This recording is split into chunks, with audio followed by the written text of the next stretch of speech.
Alors on avait une question d'un de nos adhérents qui voudrait votre avis sur 1789 parce que d'après lui, 1789 est devenu un peu le bouc émissaire de tous les patriotes et il vous demande s'il n'est pas réducteur de considérer Du- du- 1789 comme la cause de tous les alors, maux. déjà d'une partie des patriotes, Oui. déjà et d'une. Deuxièmement, d'une partie de gens qui se disent patriotes et qui pour beaucoup d'ailleurs ne le sont pas. Parce que, un jour c'est ce que j'ai dit à quelqu'un qui était au salon de Radio Courtoisie, où on voit de superbes spécimens de gens qui se disent patriotes. J'ai dit, vous savez, chez les peuples bien éduqués, on ne criminalise pas sa propre histoire. Moi j'ai vécu dans suffisamment de peuples. Enfin, chez les Khmers ça se fait pas, chez les Russes ça se fait pas, en Afrique ça se fait pas, en Amérique latine ça se fait pas. Faites ça chez les Américains, vous allez voir. En Amérique du Nord, on va vous renvoyer à votre caractère d'étranger assez vite. Il n'y a qu'en France qu'on fait ça. Enfin, j'ai jamais vu autre chose. Donc, le gros problème, c'est que 1789, on a deux choix. Soit on en fait une cassure, et donc on peut la charger. Ça, c'est le cas d'une partie d'école que j'ose à peine appeler historique, parce qu'en réalité, c'est une école idéologique. Soit on le voit historiquement. Le premier qui l'a fait avec brio, c'est Tocqueville, l'Ancien Régime et la Révolution. Premièrement, il y a des tas de phénomènes qui seront dangereux pour la France, qui commencent bien avant. Je vais vous donner un exemple. Le libéralisme, lui, naît à partir des guerres de religion. 1789 n'est pas la cause. Hein. Le phénomène est antérieur. Le capitalisme. Le capitalisme naît entre le XIIe et le XIVe siècle par le désenclavement des différentes économies de petits marchés. C'est Braudel qui le démontre. Et à partir de l'arrivée massive d'or des Amériques, vous avez une disparition du patrimoine familial pour entrer vers une logique de capital. Dans le prochain Perspective Libre, qui sera sur les questions du libéralisme, qui sortira entre mi-novembre et début décembre, on parlera de ça, justement. Donc c'est 1492, hein. Donc c'est bien avant. Ensuite, il y a des pays qui sont totalement décadents et qui n'ont aucune tradition révolutionnaire. Typique, les pays nordiques, totalement décadents.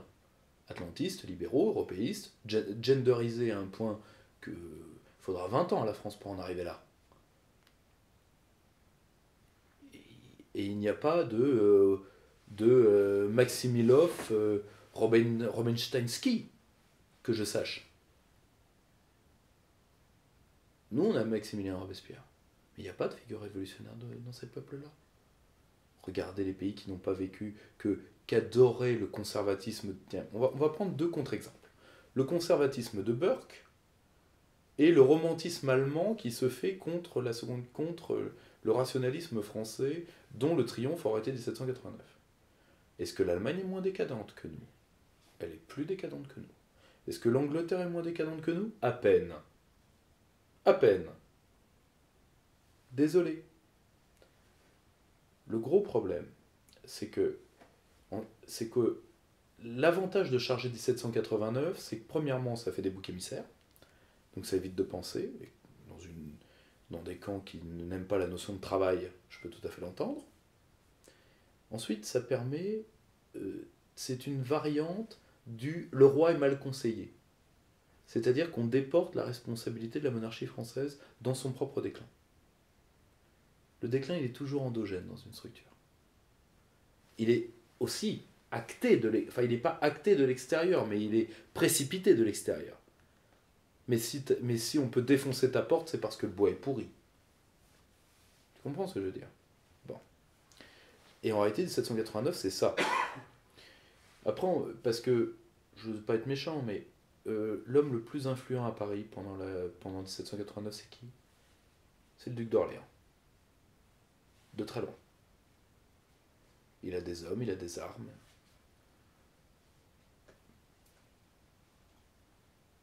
Est-ce que ça va changer quelque chose?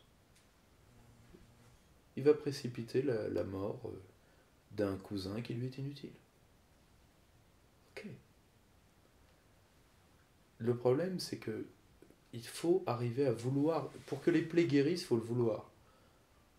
Si vous arrêtez pas de réouvrir des plaies que vous avez déjà grattées, ça guérira jamais. Nous sommes d'accord. Donc voilà. C'est une querelle interne à un pays dominé. C'est une querelle interne à un pays dominé, surtout que je ne veux pas être méchant. On me dit, c'est dû aux encyclopédistes et aux Lumières. Oui, mais est-ce que les Lumières françaises ont gagné la guerre idéologique? Non. C'est les Lumières écossaises qui ont gagné la guerre. Pourquoi? Parce que la logique des idées, c'est la logique des puissances. Or, c'est la puissance anglo-saxonne et les idées qui l'ont guidé, Hume, Smith, Bentham. Voilà, si vous voulez, à un moment, il faut arrêter premièrement, de surestimer la place de 1789 aux yeux du monde, et deuxièmement,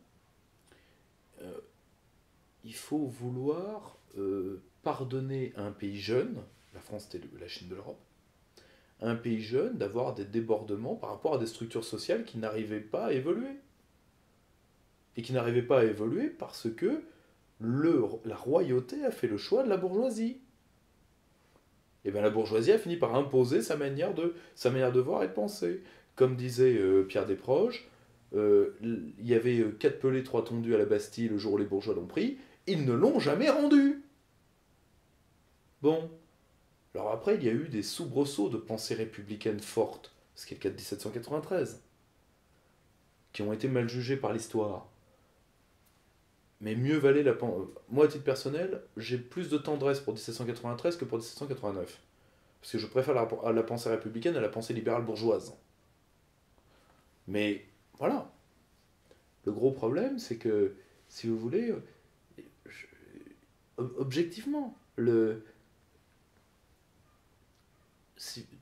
faire ce procès parce que c'est une dynamique popperienne, vous savez, la société ouverte et ses ennemis, donc on va aller plus loin dans l'histoire pour incriminer des gens. C'est une logique de flicage, c'est une mentale de petit flic.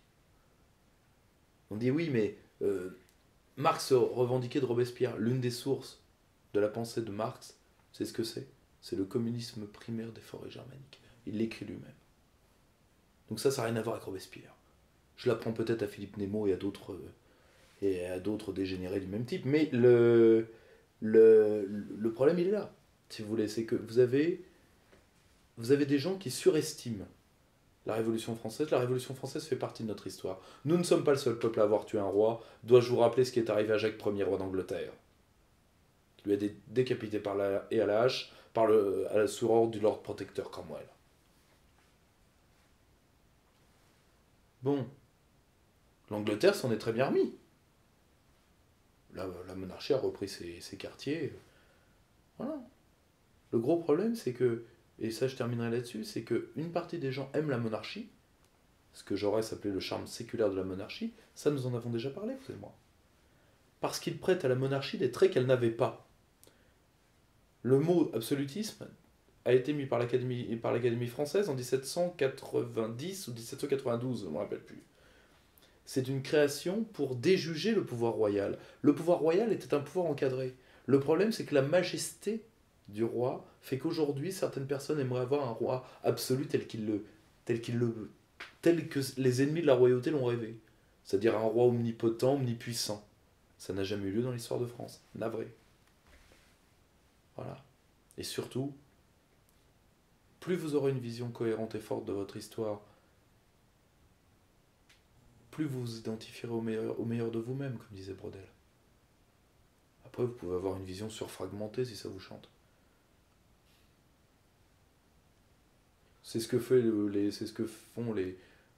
les droitards, comme une partie de la gauche d'ailleurs, depuis 2 siècles. Regardez où ça nous a mené. Brillant résultat.